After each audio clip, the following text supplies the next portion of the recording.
आप हमें व्याख्या करके बताओ कि इसमें सुख है। अच्छे से अच्छा पदार्थ पालो, 6 घंटे में मल बन जाएगा। पा के तुरंत वमन कर दो तो देखने लायक नहीं रहेगा। क्या सुख है? इतनी बड़ी रसेंद्रिय है यार, बस इतने के लिए सारे पाप हो रहे हैं।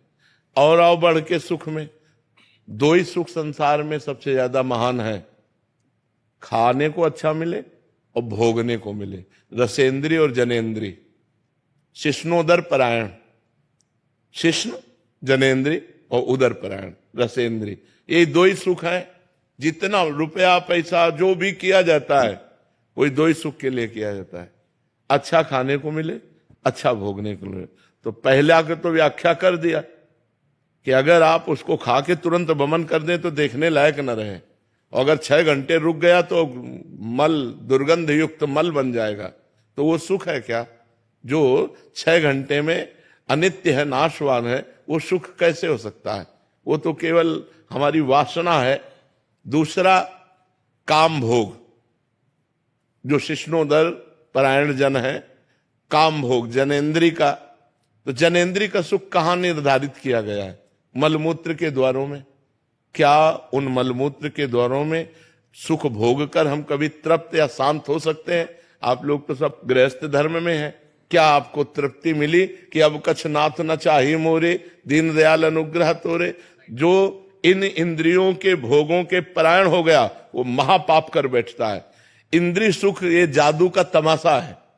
खाओ जैसे जादू की वस्तुएं, तृप्ति नहीं होगी। ऐसे ये माया की वस्तुएं हैं। मां माने नहीं या माने जो नहीं है पर भास रही है, उसका नाम माया है। तो ये जो इंद्रियों के भोग हैं ये हमारे समय को नष्ट करते हैं, हमारे चिंतन को नष्ट करते हैं, और हमारा जो चिंतन भगवान का होना चाहिए वो भोगों का होता है। जो हमें इस बार चिंतन करके भगवत प्राप्ति करनी थी वो हम भोगों का चिंतन करके भगवत प्राप्ति रहित दुर्गति को चले जाते हैं, इसलिए भोग मना किए गए। धर्मयुक्त भोगों को भगवान ने अपना स्वरूप बताया है, धर्मयुक्त काम को भगवान ने अपना स्वरूप बताया। जैसे आप पति पत्नी हैं और आप धर्म के अनुसार भोग भोगते हैं तो आपको भगवत प्राप्ति हो जाएगी। लेकिन पत्नी दूसरे किसी पुरुष से और पति किसी दूसरी स्त्री से, ये नरक की प्राप्ति का हेतु होगा।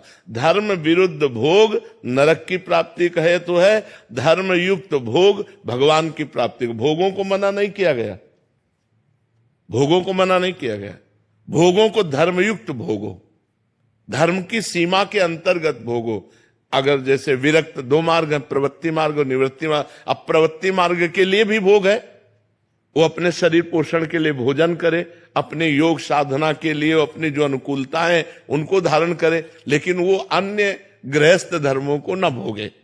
गृहस्थ धर्म में वो अन्य धर्म विरुद्ध भोग न भोगे, वो धर्मयुक्त भोग भोगे, तो दोनों को भगवत प्राप्ति हो जाएगी, चाहे वो गृहस्थ हो चाहे विरक्त हो। लेकिन मनमानी आचरण करने वाला, अधर्म आचरण करने वाला, पाप आचरण करने वाला, वो तो नरक जाएगा, उसकी तो दुर्गति होगी। यहां भी डिप्रेशन, अशांति, दुख, चिंता, शोक, भय, और मरने के बाद नरक की प्राप्ति होगी। इसलिए भोगों को मना किया गया है कि अधर्मयुक्त भोग भोगने से हमारा मन मलिन होता है, गंदा चिंतन बना रहता है, व्यर्थ चिंतन बना रहता है, ओवर थिंकिंग रहती है, जिसके कारण हमारा भगवत चिंतन छूटता है और हमारी भगवत प्राप्ति का जो योग महान सिद्ध ये शरीर मिला है वो व्यर्थ में नष्ट हो जाता है।